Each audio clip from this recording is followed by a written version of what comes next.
आपका रुख करना चाहूंगी। पत्रकारिता जगत में घटती विश्वसनीयता, वाकई आपको लगता है कि पत्रकारिता जगत की विश्वसनीयता घट रही है? क्या स्टैंड है आपका? सबसे पहले तो मैं CCLA का शुक्रगुजार हूँ, जिन्होंने एक शानदार जानदार कार्यक्रम पहली मरतबा आगरा में किया। अभी तक कॉन्क्लेव आपके मेट्रो में हुआ करते थे, अब एक नई शुरुआत हमारे शहर आगरा में भी हो गई है। तो उम्मीद है कि अगले साल हम लोग एक बहुत ही अच्छा, इससे भी बेहतर कार्यक्रम और करेंगे। रही बात में मीडिया की बीच में आती, तो आप देख रहे हैं लगातार मीडिया के अंदर क्वांटिटी बढ़ रही है, क्वालिटी घट रही है। शायद मैं नहीं, सभी मेरे साथी इससे वाकिफ होंगे। इसमें प्रॉब्लम क्या आ रही है कि अनप्रोफेशनल लोगों की एंट्रियां बहुत हो रही हैं मीडिया में, जो कि बहुत ही घातक होगा आने वाले समय के लिए। तो हमें इस पर विचार करना होगा, एक विज़न तैयार करना होगा, आखिर इस प्रोफेशन को कैसे बचाया जाए, कैसे बेहतर किया जाए। जो जर्नलिज्म का करेज है वो लगातार करेज जो पहले देखा था वो आज में बहुत अंतर आ गया। तो आप देख सकते हैं, सोच सकते हैं कि मीडिया को अगर बचाना है, अगर हमें अपने आप को सर्वाइव करना है, तो शायद हमें बहुत कुछ मेहनत करनी पड़ेगी, पढ़ना पड़ेगा, उसके लिए बहुत डीपली स्टडी करनी पड़ेगी। ऐसा नहीं कि सोशल मीडिया पर कोई भी खबर आई और लिया एज इट इज फॉरवर्ड कर दिया। पहले उसको जानिए, ऑथेंटिक देखिए, उसकी सच्चाई कितनी है, उसके बाद हमें आगे बढ़ना। ओके, मिस्टर पूरन डानो जी हमारे साथ हैं, हमारे बीच हैं। और सर, आपको क्या लगता है, क्या हम पहले तो इस फैक्ट पर ही हमें विचार करके यस और नो के क्लासिफिकेशन में जाना होगा कि क्या वाकई जिस मीडिया का हम जिक्र कर रहे हैं, is there any kind of downfall in that regime? निश्चित रूप से कहीं ना कहीं मीडिया दिशा से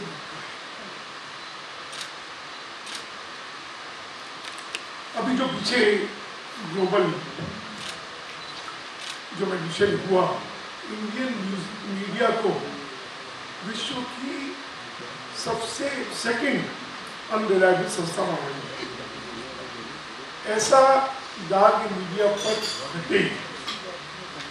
पिछले लगातार मैं देख रहा हूँ कि मीडिया की दशा और दिशा दोनों पर लगातार ये कॉन्क्लेव्स हो रहे हैं। हमको कहीं ना कहीं इस दाग को मिटाना होगा और दिशा दोनों को तय करना होगा। अगर जब भारत की आज़ादी की जो बिल लोग ब्रिटिश संसद में रखा गया, तो इसमें चर्चिल ने कहा कि भारत को अभी आज़ादी देने का समय नहीं है, कि अभी ये राज शासन जो है अल्पमत राजनीतियों के हाथ में चला जाएगा। मीडिया विल गो टू प्रयोग किए गए।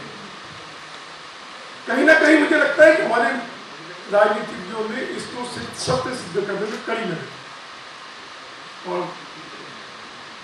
अपनी विश्वसनीयता राजनीति में एक हुई। अगर हम दूसरा जो सबसे बड़ी कड़ी थी एग्जीक्यूटिव की, तो उन्होंने भी कहीं ना कहीं जो IAS हुआ करते थे, जो ICS हुआ करते थे, इंडियन सिविल सर्विसेज, तो उस समय उनकी जो भूमिका थी कि इस तरह के नियम बनाना कि हर व्यक्ति सिविलाइज हो गए। उन्होंने अपना झंडा चलाया, हुआ ये कि जो सिविलाइज थे वो भी कहीं ना कहीं जाहिर करने को मजबूर हो। न्याय प्रक्रिया पर मेरे जैसे व्यक्ति का टिप्पणी करना आसान नहीं है। जो स्थिति हम देख रहे हैं, या जो न्याय में जितनी देर हो रही है, वो भी कहीं ना कहीं। चौथा जो सबसे बड़ा स्तंभ था, जिन पर सारा दारोमदार था, कि मीडिया पर जो लोकतंत्र का बड़ा स्तंभ है, कि इन सबको ये स्थिति न आने देनी। उसमें भी क्लास की कोई कमी नहीं आई, और वही कारण है कि आज हम इस स्थिति में पहुंचे। अभी जो आज की स्थिति चल रही है, कि मेरे ख्याल से संतुलित मार्ग मीडिया नहीं अपना रहा है। सरकार की नीतियां अच्छी नीतियां हैं, उनकी खुलकर के तारीफ होनी चाहिए, इसमें किसी को कोई, लेकिन एक ऐसा वर्ग बन गए हैं कि दो वर्गों में पूरी तरह से बट गया है। एक खुल करके तारीफ करता है, दूसरा खुल करके विरोध करता है, चाहे वो सही है या नहीं है। उनका कहा गया है कि विरोध करना और अपने से बड़े को गाली देकर के या सरकार को गाली देकर के अपने आप को ये सिद्ध करना कि मैं कोई चाटुकारिता नहीं, ये सिद्ध करने का प्रयास करती है। जबकि होना ये चाहिए कि जो अच्छे कार्य हैं उनकी खुलकर तारीफ को जनता के सामने आए और जहां कहीं आशंकाएं हैं उन आशंकाओं को भी खुलकर रखा जाए। सिर्फ इसलिए विरोध ना किया जाए क्योंकि सरकार की अगर समर्थन करेंगे तो सरकार की चाटुकार कराएंगे और इसलिए भी विरोध समर्थन न किया जाए कि सही और गलत का कि सरकार की चाटुकारिता से कुछ लाभ नहीं मिलता।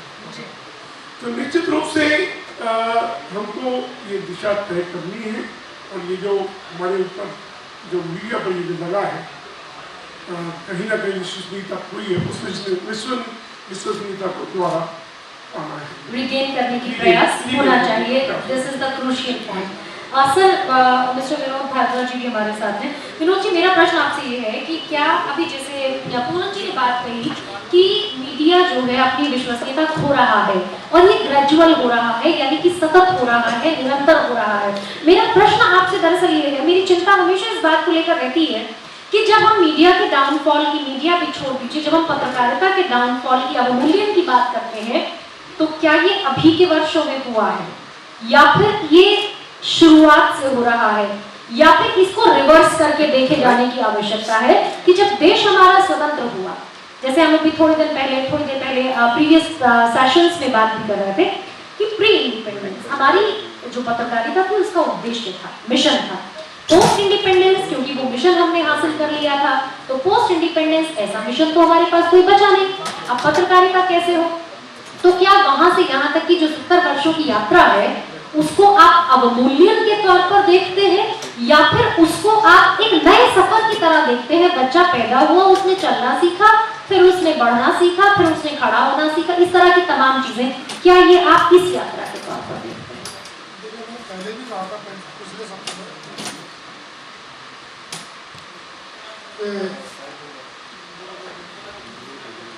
हर चीज के दो पहलू होते हैं। कुछ सकारात्मक चीजें भी होती है जो बदलाव होते हैं सकारात्मक, और कुछ नकारात्मक चीजें भी होती है। इधर 70 साल तक आजादी के बाद जब कि मिशनरी भाव खत्म हो गया तो उसके बाद व्यावसायिक का ही मीडिया उसका विस्तार हुआ और हर दिशा में विस्तार हुआ उसका। हमने बहुत उन्नति की। इधर पिछले 25 साल में मैं देखता हूँ तो 25 साल में तो जो हमारे चाहे हिंदुस्तान अखबार हो, चाहे जागरण हो, अमर उजाला हो, आज हो, इन्होंने लगातार अपनी नई नई यूनिट्स खोली, यूनिट्स का विस्तार हुआ, लोगों को रोजगार मिले। बहुत सारे पत्रकार हमारे मीडिया संस्थान इस बीच में पैदा हुए, मीडिया संस्थानों से बहुत पत्रकार आए, उन्हें रोजियों की मिली।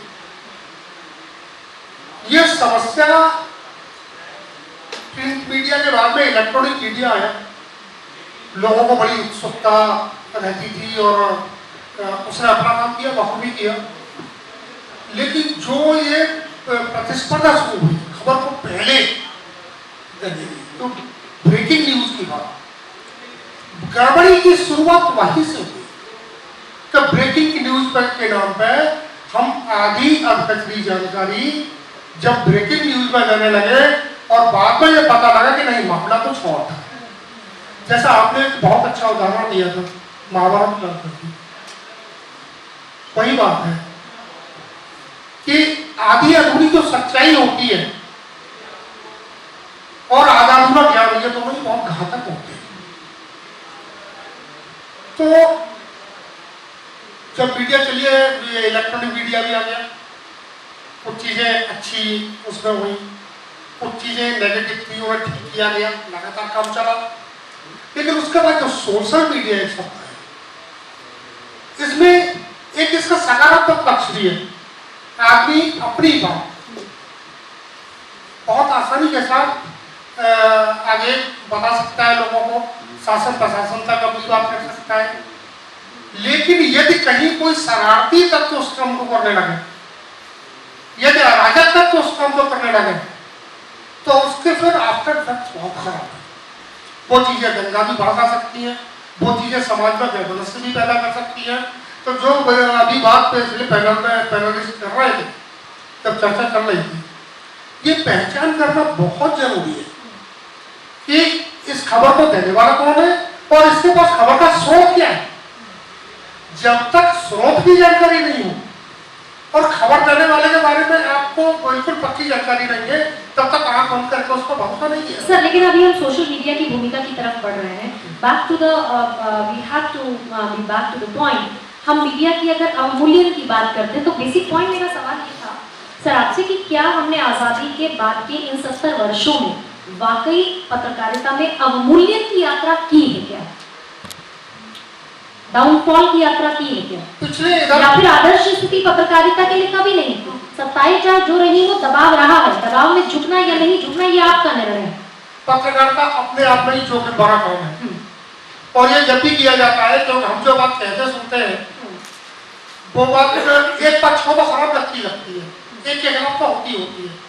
और जो मीडिया का काम है उसका काम है स्वस्थ विपक्ष की भूमिका निभाना।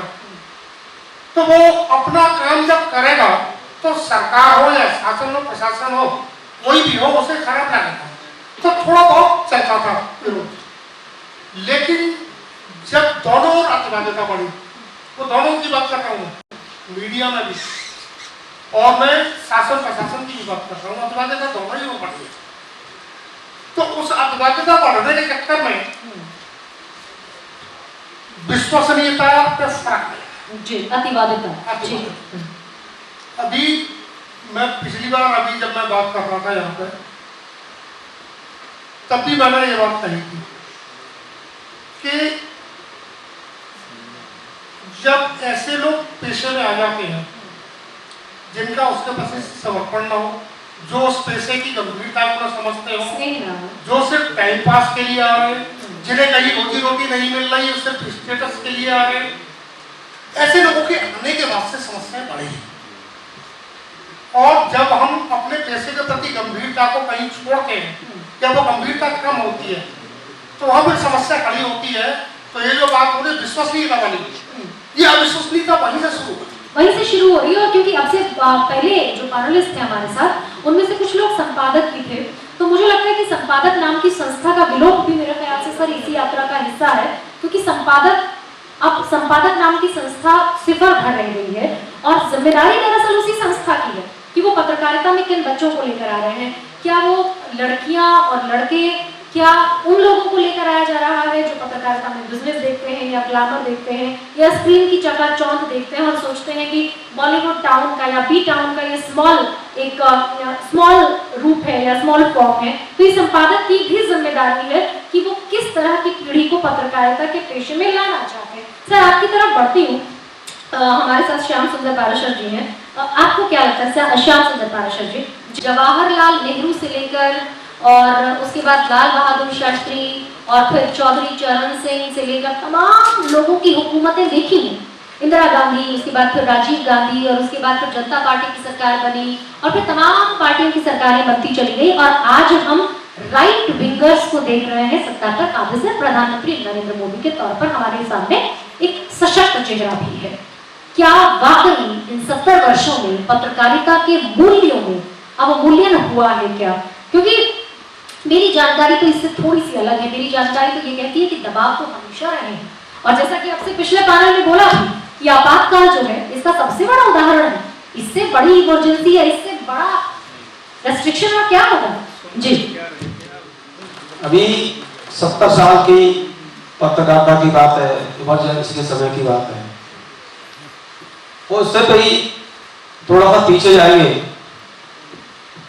तो जब आज़ादी का आंदोलन चल रहा था तो उस समय पर भी पत्रों के माध्यम से छोटे छोटे स्थानों से काफी समाचार वहां भेजे जाते थे, उनकी एक विश्वसनीयता होती थी। लेकिन धीरे धीरे करके हमें मालूम है कि इंडियन एक्सप्रेस पर जो है उनके सील कर दिया गया था सरकार ने। तो कहीं ना कहीं सरकारों का दबाव इन पत्रकारों के ऊपर, अगर उनके खिलाफ कहीं लिखा है तो निश्चित रूप से वो उनके खिलाफ जाता है, तो कहीं ना कहीं एक दबाव की राजनीति उनके ऊपर आती है। लेकिन उसके बावजूद भी जो निश्चित रूप से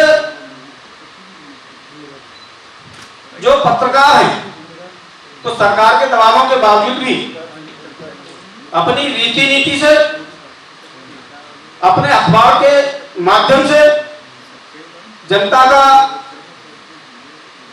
समर्थन लेकर के वो आगे बढ़ते हैं। लेकिन इसके बाद भी इस समय इलेक्ट्रॉनिक मीडिया है, प्रिंट मीडिया है,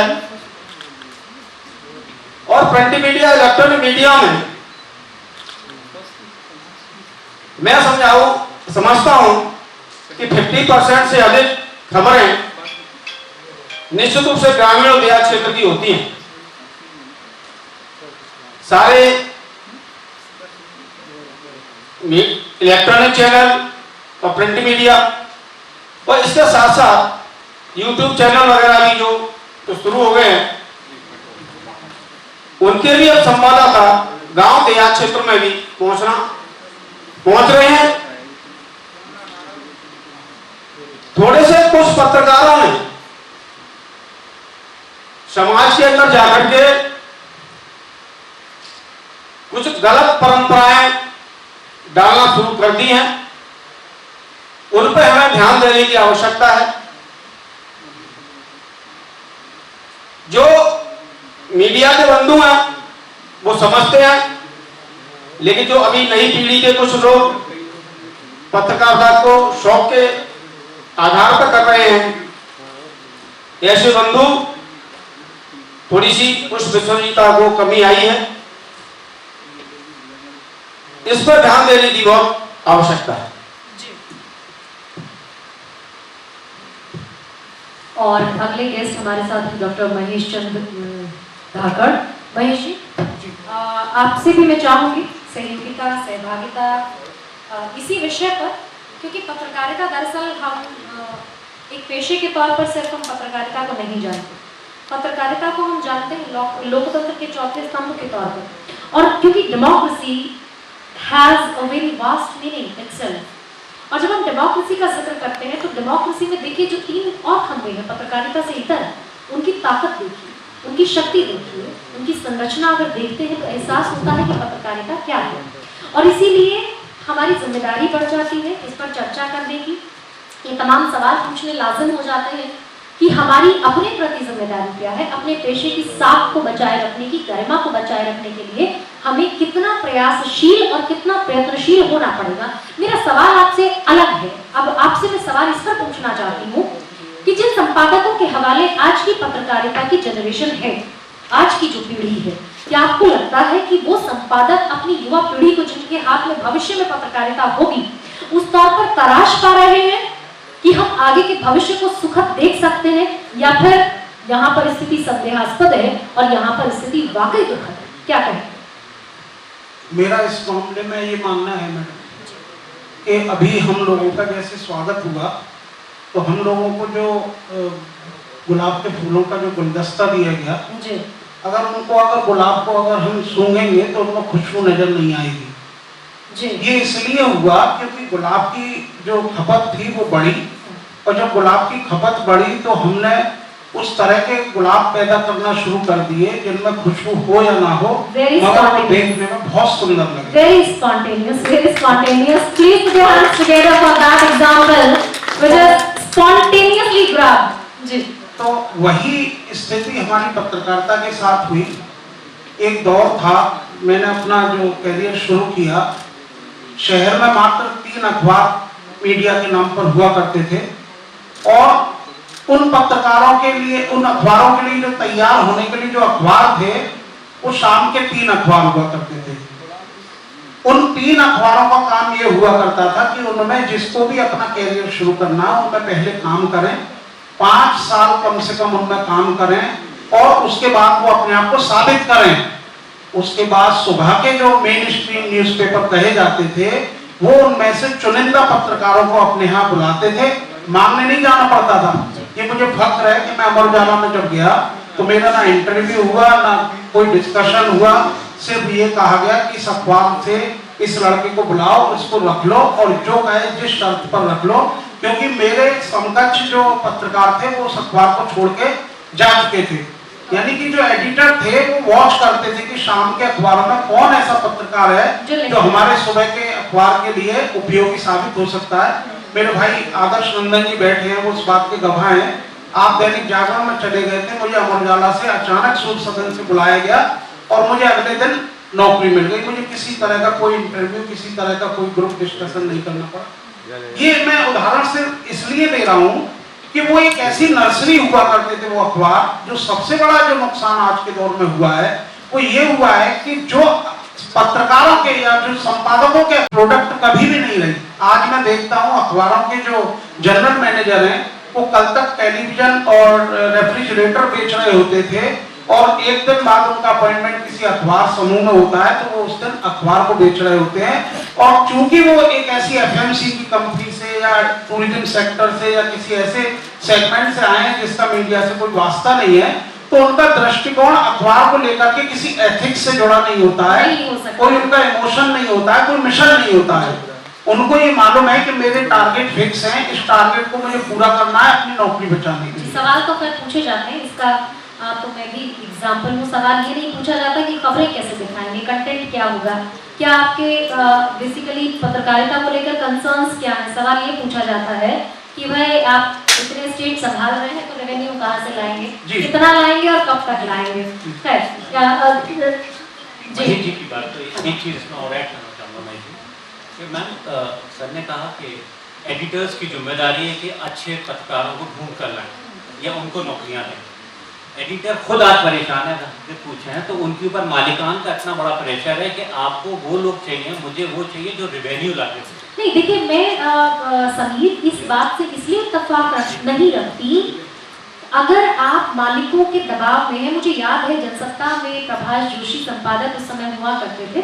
मैंने तब पत्रकारिता का करियर शुरू किया था और एक वर्कशॉप में प्रभाष जोशी जी से मेरी मुलाकात हुई थी।